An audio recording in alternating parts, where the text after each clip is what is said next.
વિદ્યાર્થી મિત્રો, ગયા વખતે આપણે દ્રઢ પદાર્થની સંકલ્પના જોઈતી કે એક એવો પદાર્થ કે કોઈ પણ પરિસ્થિતિમાં તેના અંતરો બદલાતા નથી, જે કાલ્પનિક છે, વાસ્તવિક તે નથી.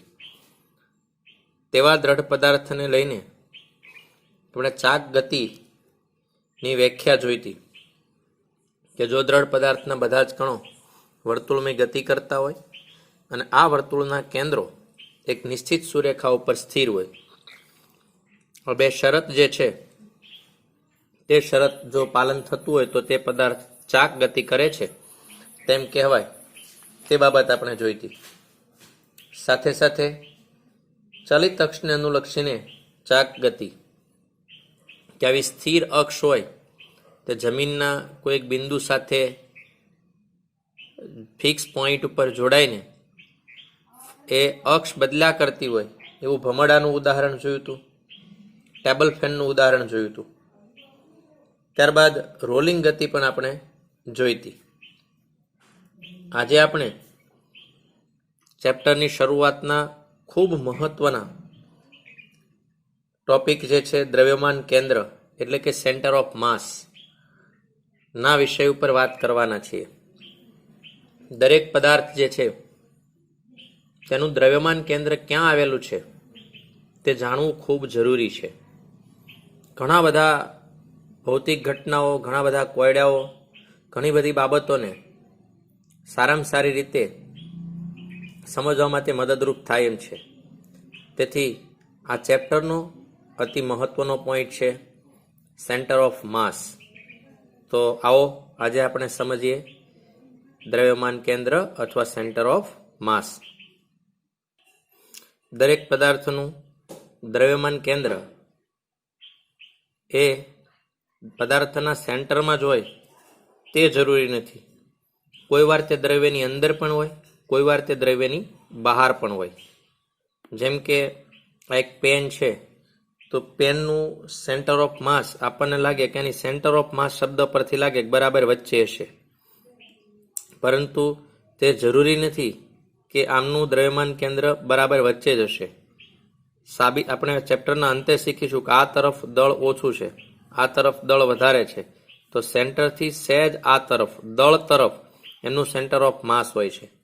જો તમે પ્રેક્ટિકલ કરશો તો આ પેનને તમે ગોળ આવી રીતે ફેરવો, જેમ કે આવી રીતે આમ ગોળ ફેરવશો તો એનું જ્યાં સેન્ટર ઓફ માસ હશે તેને અનુલક્ષીને તે ગતિ કરશે, તો તે બરાબર વચ્ચેથી નહીં ફરે.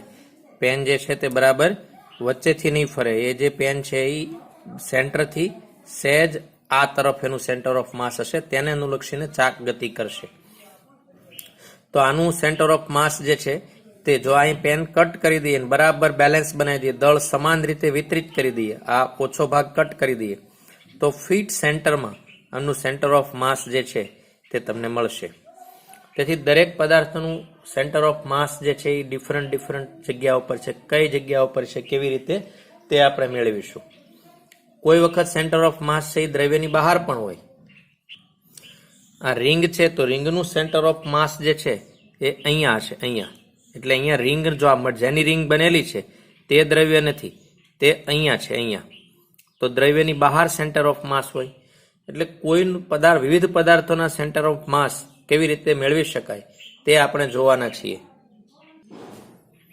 જો કોઈ તકતી જે છે દ્રઢ પદાર્થની લંબચોરસ જે છે તો એનું સેન્ટર ઓફ માસનું સ્થાન જે છે બે વિકિરણોનું છેદ બિંદુ છે, આમ કરીને આમ કરીને આમ ત્યાં છે. આ બધું આપણે સાબિતી દ્વારા જોવાના છીએ. અત્યારના આપણે જોઈએ ત્રિકોણ છે તો 3 મધ્યગાઓના છેદ બિંદુ પાસે એનું સેન્ટર ઓફ માસ હોય. જો પ્લેટ હોય તો ત્રિકોણાકાર, નિયમિત સળિયો હોય તો સળિયાના મધ્ય, નિયમિત એટલે કે અહીંથી કોઈ ભાગ કટ ન હોય તો એનું સેન્ટર ઓફ માસ બરાબર સળિયાની મધ્યમાં છે. ત્યારબાદ કોઈ જો તકતી હોય, વર્તુળાકાર તકતી, તો એનું સેન્ટર ઓફ માસ જે છે એ તકતીનું કેન્દ્ર આ જે ભાગ છે તે છે. કોઈ ગોળો છે, નક્કર ગોળો જે ભાગ છે તો ગોળો ભાગ છે તો અહીંયા એનું સેન્ટર ઓફ માસ અહીંયા ગોળાના કેન્દ્ર ઉપર હોય. ત્યારબાદ નળાકાર હોય તો એની જે એક્સિસ હોય એ એક્સિસના મધ્યબિંદુ ઉપર, એક્સિસ અક્ષ હોય એના મધ્યબિંદુ ઉપર એનું સેન્ટર ઓફ માસ હોય. એવી રીતે શંકુ હોય, આપણે બહુ બધું કામ ન વિશે તો આની ટોટલ હાઈટ જે છે એનું ચોથો ભાગ જે છે ત્યાં તેનું સેન્ટર ઓફ માસ હોય. જો અમને ફેરવી તો આને અનુલક્ષીને જ ફરે છે. ત્યારબાદ સમઘન હોય તો એના બધા વિકર્ણોનું છેદબિંદુ હોય ત્યાં તેનું સેન્ટર ઓફ માસ હોય છે. હમણાં મેં તમને કીધું એમ રિંગ હોય તો અહીંયા છે દ્રવ્યની બહાર એનું સેન્ટર ઓફ માસ છે. પોલો નળાકાર છે તો એની એક્સિસના મધ્ય બિંદુ ઉપર છે. ફોટો ફ્રેમ છે તો એના વિકર્ણના છેદબિંદુ ઉપર એનું સેન્ટર ઓફ માસ છે. આવી રીતે વાસળી જે છે તો એના અક્ષ ઉપર મળે છે, પરંતુ બિલકુલ સેન્ટરમાં ન હોય. એ અહીંયા ઓછું દળ છે તો સેદ આ બાજુના ભાગમાં હોય છે. ત્યારબાદ એલ આકાર જો હોય તો એનું સેન્ટર ઓફ માસ અહીંયા મળે છે આપણને. તો આવા બધા વિવિધ સેન્ટર ઓફ માસ જે છે એનો આ પોઈન્ટ ઉપર આપણે ઉલ્લેખ કરીશું. તો હવે જોઈએ વ્યવસ્થિત રીતે કે કેવી રીતે સેન્ટર ઓફ માસ મળી શકે છે, એના સૂત્રો સાબિત કરવાના છે તે બાબતો જોઈએ. કણોનું તંત્ર કોને કહી શકાય? તો એકબીજા સાથે આંતરક્રિયા કરી શકે તેવા એક કરતાં વધારે કણોના સમૂહને કણોનું તંત્ર કહે છે. દ્રવ્યમાન કેન્દ્ર સેન્ટર ઓફ માસ કોને કહે છે? કણોનું બનેલું તંત્ર સ્થિર હોય કે ગતિમાં હોય ત્યારે તેનું સમગ્ર દળ જે બિંદુ પાસે કેન્દ્રિત થયેલું હોય તેને તંત્રનું દ્રવ્યમાન કેન્દ્ર અને અંગ્રેજીમાં સેન્ટર ઓફ માસ કહે છે. કણોનું બનેલું તંત્ર સ્થિર હોય કે ગતિમાં હોય તેનું સમગ્ર દળ જે બિંદુ પાસે કેન્દ્રિત થયેલું હોય તેને તંત્રનું દ્રવ્યમાન કેન્દ્ર અથવા સેન્ટર ઓફ માસ કહે છે. એક પરિમાણમાં બે કણોના બનેલા તંત્રનું દ્રવ્યમાન કેન્દ્ર શોધવાનું સૂત્ર મેળવો અને n કણોના બનેલા તંત્ર માટે દ્રવ્યમાન કેન્દ્રનું સૂત્ર મેળવો. જો આકૃતિ જે છે તે આકૃતિમાં દર્શાવ્યા મુજબ તમે ધારો કે M1 અને M2 દળના ધરાવતા બે કણો x અક્ષ પર ઉગમ બિંદુથી અનુક્રમે x1 અને x2 અંતરે આવેલા છે. જો અહીંયા x1 અંતરે એક M1 દળ પદાર્થ છે, એક અહીંયાથી આ જે છે તે ભૂલ છે પ્રિન્ટમાં અહીંયા સુધી હોય તો x2 જેટલા અંતરે M2 દળ છે અને એનું સેન્ટર ઓફ માસ x જેટલા અંતરે હોય એમ ધારીએ.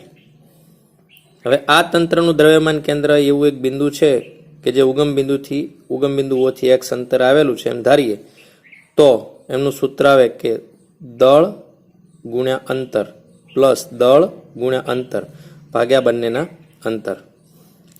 x જે છે ને RCM કહેવાય, સેન્ટર ઓફ માસ. નો સદિશ હોય તો સ્થાન સદિશ કહેવાય. તો RCM પણ તમે લખી શકો છો. RCM જ પ્રોપર શબ્દ છે. જ્યાં x એ આ x જે છે એ x1 અને x2 નું દળ ભારિત સરેરાશ સ્થાન છે.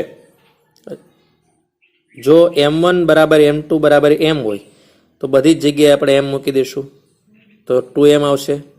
MM કેન્સલ થઈ જશે એટલે આપણને સૂત્ર મળશે સેન્ટર ઓફ માસ x અથવા તો RCM બરાબર x1 પ્લસ x2 બાય 2 બરાબર એની મધ્યમાં હશે. આમ સમાન દળ ધરાવતા બે કણોનું દ્રવ્યમાન કેન્દ્ર તે બંને કણોના જોડતા રેખાખંડ પર મધ્યમાં આવેલું હોય છે. તો હવે આપણે n કણો માટે શોધીશું. આ જ રીતે જો આવા M1, M2, M3, Mn દળ ધરાવતા n કણો x અક્ષ ઉપર ઉગમ બિંદુથી અનુક્રમે x1, x2, x3 xn સુધીના અંતરે આવેલા હોય તો n કણોના બનેલું દ્રવ્યમાન કેન્દ્ર જે છે એનું દ્રવ્યમાન કેન્દ્રનું સ્થાન જે છે એ RCM અથવા તો x કહીએ. તો દરેકનું દળ અને પોતાનું ઉગમ બિંદુથી અંતર, દરેકનું દળ ઉગમ બિંદુથી અંતર, એવી રીતે સરવાળો ગુણાકારનો છેદમાં બધા દળ. તો અહીંયા 1 I બરાબર 1, 2, 3 એવી રીતે n સુધી તમે લઈ શકો છો. આ બધા દળો જે છે એનું જો કેપિટલ દળ આપણે m લઈ લઈએ તો આપણને આવું પણ એક સૂત્ર મળે છે. સૂત્ર મૂળ આ છે જેના આપણે દાખલા ગણવાના છીએ. દ્વિપરિમાણમાં કણોના તંત્રનું દ્રવ્યમાન કેન્દ્રના સ્થાન માટેનું સૂત્ર મેળવો. ધારો કે આપણી પાસે 3 કણો છે. કેટલીક વખત અમને 3 કણોના તંત્રનું દ્રવ્યમાન કેન્દ્ર પણ કહેવામાં આવે છે. જે કણો સુરેખા ઉપર નથી, તો આપણે આ 3 કણો જે સમતલમાં છે તેમાં એક્સ અને વાય અક્ષોને વ્યાખ્યાયિત કરી શકીએ. જેમ કે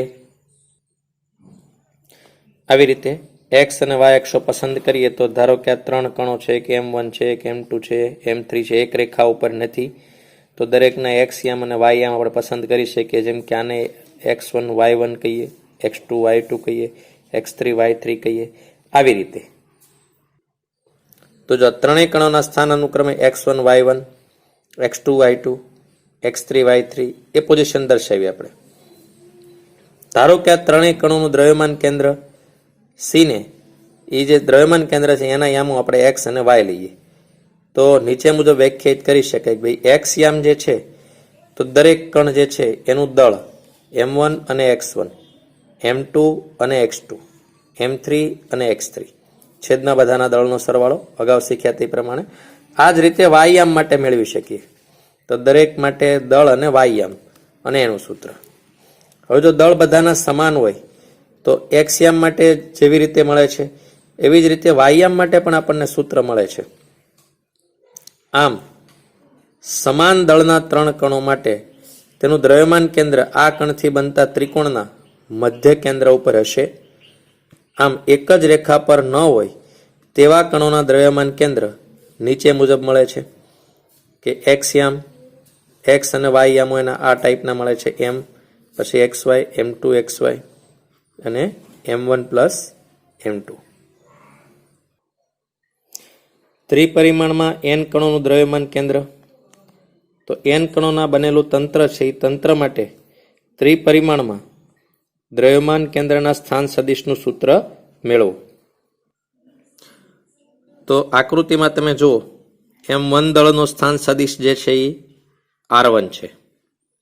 એવી રીતે M2 દળનો સ્થાન સદિશ જે છે તે આવી રીતે અહીંયા R2 છે.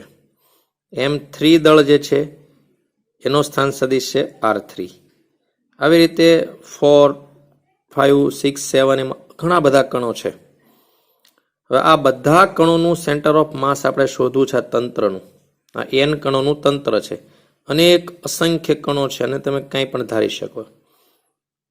આપણને ખબર નથી, પણ ધારો કે એનું સેન્ટર ઓફ માસ અહીંયા આવે છે આ બધા કણોનું, તો એનો સ્થાન સદિશ લખ્યો છે RCM. આ શોધવાનું સૂત્ર આપણે તારવવું છે કે કયા પોઈન્ટ ઉપર આ બધાના લીધે એ બધા તંત્રનું સેન્ટર ઓફ માસ આપણને મળે. તો જોઈએ. હમણાં આપણે આકૃતિમાં જોયું કે M1, M2 એમ n સુધીના દળો છે અને બધાના સ્થાન સદિશો અનુક્રમે R1, R2, R3 છે, Rn જેવા. એવા તંત્રના દ્રવ્યમાન કેન્દ્રનું એક એવું બિંદુ છે જેનો સ્થાન સદિશ આપણે લીધો છે RCM. તો ઉગમ બિંદુની સાપેક્ષે સૂત્ર જો મેળવીએ તો આવી રીતે મળે. M1 R1, M2 R2 સદિશ મળશે આપણને જે તે પોઈન્ટ વખતે અને બધાના દળ. જો આ બધા જે છે એનો દળનો સરવાળો કેપિટલ M થતો હોય તો તમે અહીંયા બધાના બદલે કેપિટલ M લખી શકો. કેપિટલ M ને આ બાજુ લઈ જાઓ તમે તો આમ પણ તમે લખી શકો, કેમ કે કેટલી બધી વખત આ સૂત્રનો ઉપયોગ આપણે આવા અર્થમાં પણ કરીશું. હમણાં આપણે જે થિયરી જોઈ એના અથવામાં છે. આ રીતે પણ એને દર્શાવી શકાય. જે હમણાં જે થિયરી જોઈ છે એનો અથવા છે. M1, M2, Mn દળ ધરાવતા અવકાશમાં કણો છે. અહીંયા આપણે R1 લીધું હતું, અહીંયા R2 લીધું હતું. એના બદલે હમણાં બે સદિશો માટે 1, 1 લીધા હતા, 1, 2. એવી રીતે 1, 1, 2, 2, 3, 3 Mn અને એનો ગુણાકાર કરીને આ પણ સૂત્ર છે. એટલે એકનું એક જ સૂત્ર છે. ખાલી ફરક એટલો છે કે આ બધાના વતી આપણે એક R1 સ્થાન સદિશ લીધો હતો અને R2 કીધો હતો જે અહીંયા લખેલો હતો. તો કેટલીક વખત તમને જોવા મળે આ ટાઈપનું, તો તમને ખ્યાલ આવે કે એક્સ યામ માટે હમણાં આપણે જોયું હતું, આવી રીતે વાય યામ માટે, આ જ રીતે ઝેડ યામ માટે પણ સૂત્ર મેળવ્યું હતું હમણાં બે કણો માટે. તો આ રીતે પણ મળે, જો કે છે બધું એકનું એક જ. આવી રીતે ઝેડ યામનું સૂત્ર મળે. આવી રીતે તમે સ્થાન સદિશનું સૂત્ર જે છે તે મેળવી શકો છો.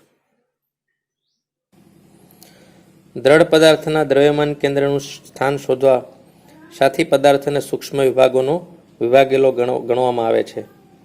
તો કોઈ એક મોટો દ્રઢ પદાર્થ હોય તેમાં પરમાણુઓ અથવા અણુઓની સંખ્યા ઘણી વધારે હોય અને કણો વચ્ચેનું અંતર ઘણું ઓછું હોય. તેથી દળ અને અંતરના ગુણાકારનો સરવાળો કરવો અસંભવ છે, કેમ કે આપણે સેન્ટર ઓફ માસમાં આપણે શું કરીએ છીએ? દળ અને અંતરનો ગુણાકાર કરીએ છીએ. તેથી દ્રઢ પદાર્થને સૂક્ષ્મ દળના n ખંડોમાં વિભાજિત કરેલો ગણવામાં આવે છે.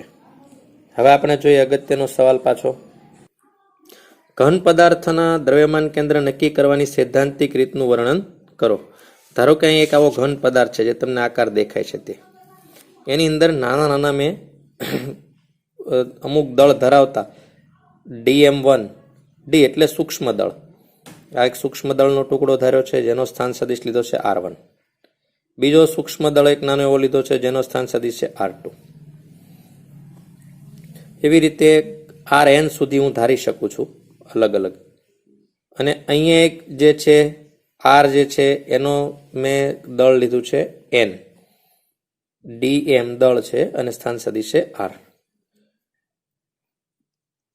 આવા ઘણા બધા ઘન પદાર્થની અંદર અસંખ્ય આવા સૂક્ષ્મ કણોનો બનેલો છે અને આ ઘન કણો પદાર્થમાં સતત રીતે વિતરિત થયેલા છે, એટલે કે ખાલી જગ્યા નથી, બધી જગ્યા ઉપર એ પથરાયેલા છે. આકૃતિમાં દર્શાવ્યા મુજબ ધારો કે n સૂક્ષ્મ દળ ખંડોનો આ પદાર્થ બનેલો હોય એમ ધારીએ આપણે, અને દરેકનું દળ ડેલ્ટા m છે અને આ ડેલ્ટા m જે દળ છે એના સ્થાન સદિશ અનુક્રમે xi caret, yj caret, zk caret હોય, કેમ કે ઘન છે એટલે ત્રણેય આમ હોય, તો સમગ્ર પદાર્થને ડેલ્ટા m1, ડેલ્ટા m2 એવી રીતે n સુધી જેટલા નાના નાના દળખંડો જે છે એનો બનેલો ગણી શકાય. અને દરેક દળખંડ જે છે, નાનો ખંડ જે છે એના સદિશો અનુક્રમે R1, R2, R3 એમ Rn આપણે ક્રમશઃ ધારી લઈએ. તો એના સેન્ટર ઓફ માસનો સ્થાન સદિશ જો કેપિટલ R લઈએ તો આવી રીતે નાનું એક દળ એનો ગુણ્યાનો સ્થાન સદિશ, નાનું એક દળ સ્થાન સદિશ, એમ ક્રમશઃ છેદના બધા દળોનો સરવાળો. એટલે કે હમણાં આપણે જોયું હતું સ્થાન સદિશની વાત કરીએ તો x હોય તો એની સાથે દળ અને એક્સિયમ, દળ અને એક્સિયમ, દળ અને એક્સિયમ લઈએ અને છેદમાં બધાનું દળ. આવી રીતે વાયમ શોધી શકીએ, આગળ સૂત્ર જોયું એમ. આવી રીતે આપણે ઝેડિયમ પણ શોધી શકીએ.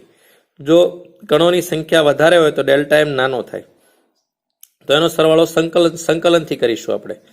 તો આ જે ટોટલ દળ છે એનું સંકલન કેપિટલ M લઈએ, જે કુલ દળ પદાર્થનું કે સળિયાનું હોય. ધારો કે એક સળિયો હોય એમાં અસંખ્ય નાના ખંડ છે, પરંતુ સળિયાનું કુલ દળ કેપિટલ M આપ્યું હોય તો એવા સંજોગોમાં આપણે આવું લખી શકીએ. એનો એક્સિયમ જે છે એનો દળ અને એક્સિયમનો ગુણાકારનો સરવાળો આપણે લઈએ ક્રમશઃ, તો ઇન્ટિગ્રેશન x ઇન્ટુ dm લખાય. એવી રીતે વાયમ ઇન્ટિગ્રેશન y ઇન્ટુ dm લખાય, ઝેડિયમ માટે z ઇન્ટુ dm લખાય, જ્યાં m એ પદાર્થનું કુલ દ્રવ્યમાન છે. ઘન પદાર્થના દ્રવ્યમાન કેન્દ્રના યામો એક્સિયમ આવી રીતે મળે 1/m x ઇન્ટુ dm.